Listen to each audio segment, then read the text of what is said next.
1. New message. Hi, hello. I'm the junior manager here at the restaurant. I'm supposed to walk you through the job as our new security guard. From your resume, I can tell that you're already a well-experienced guard. But, it's protocol, so I have to walk you through the basics anyway. So, let's get started.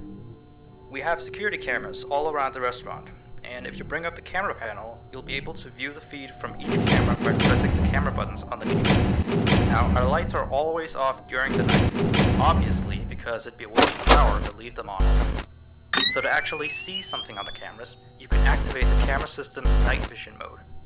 You activate night vision by clicking on the button of whatever camera you're currently viewing. So for example, say you want to see what's on camera 1. You bring up the camera panel, you click on the button that says Cam 01, and then to use night vision, you click on Cam 01 again. Once night vision is activated, you can click on any of the other cameras and view them with night vision as well. And you turn it off the same way you turn it on. Now, night vision takes more power than regular vision, so make sure you use it sparingly. Your first priority as a security guard here is to keep an eye on the animatronics. Those are really expensive machines, and we do not want them stolen. And you keep an eye on them through the cameras. We have quite a few animatronics here at Cuties. There's of course the cats Katie and Cindy, there's Chester the chimpanzee, there's the penguins, just lots I tell you. So, you also have 3 security doors in your office, each of which can be closed by pressing the door button by each door. These are here in case you're in some sort of danger, but personally I just use them to shut myself off from the world when I need a break. But don't let me be your role model on that one. You need to remember that closing these doors takes power, and the longer they're closed, the more power they drain. Now, I know that sounds kinda backwards, but you have to trust me on that one. I think it's something about the doors having an automatic fail-safe feature in case the power gets cut off, so they open up if there's no more power. All I know for sure is that they do use more and more power the longer they're closed, so you don't want to keep them closed for too long at a time. Now, the reason I keep mentioning the power is because the restaurant uses a backup power generator at night, which only has a certain amount of juice in it. So anything from viewing the cameras to using the security doors takes power. You can see how much power you have left on the computer on the desk in front of you. Try not to run out of power. If you do though, you won't be stuck in the office since the doors will always open up anyway. Oh, and one last thing. The animatronics aren't completely turned off at night, so they might start walking around. But just be careful not to let any of them into the office, because we have stuff in there we don't want damaged or anything. Though, don't bother with the ticket booth door. They won't attempt to get in through there. That should be all. You'll hear from me again on your next shift. Have a good night.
there. I put up a note today to gather some intel on the animatronics from the other employees. Just to get a list of the issues we've had with them. They've written down some stuff here for you, so let's see. Alright, so obviously the animatronics walk around at night, you know that by now. They try to get to places they shouldn't be. Yep. They act weird after dark. Yep. They don't like adults. I mean, I suppose. They always seem nice around children. Around us employees, they just kinda stare at you. I always thought they just hadn't been coded to interact with anyone other than children. But some of the other employees have felt threatened by them now and then. Some of them are also superstitious morons. So who knows if they just became scared when the animatronic looked at them in the eyes or something. Anyway, one last thing on the list here. The last penguin interferes with the system. There's a sentence I never thought I'd say. We have these penguin animatronics as waiters. They take people's orders and whatnot. We used to have 3 of them, but 2 of them broke down and haven't been fixed yet. I think they're referring to the 3rd penguin that still works, or, well, apparently it doesn't quite work. So yeah, definitely don't let him into the office. His presence alone could probably destroy our systems. Well, that'll be it for now. I'll be sure to leave another message for your next shift.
Still here, I see. Lost a job these last 2 nights. You're already way better than our previous night guard. He didn't even stand 2 nights before he brought a wrench to his shift and tried to destroy one of our animatronics. The animatronic in question is the blank character, the one in the drawing room on camera 11, I think. Yeah, I'm surprised he still works. And despite the holes and the fact that his left arm and the back of his head is missing, the kids still really like him. Anyway, ever since that day, Blank's been acting almost more strange than the other animatronics. Like, among other things, he seems to have developed this fascination with getting into the office through the ticket booth. And I guess he can't see the glass or something. So yeah, keep an eye on him. If you see him heading for the ticket booth, just shut the door in his face, and then he'll find something else to do, I guess. Oh, and by the way, ever since that new Freddy Fazbear's Pizza closed last week, we've been getting more and more customers during the day. So next week,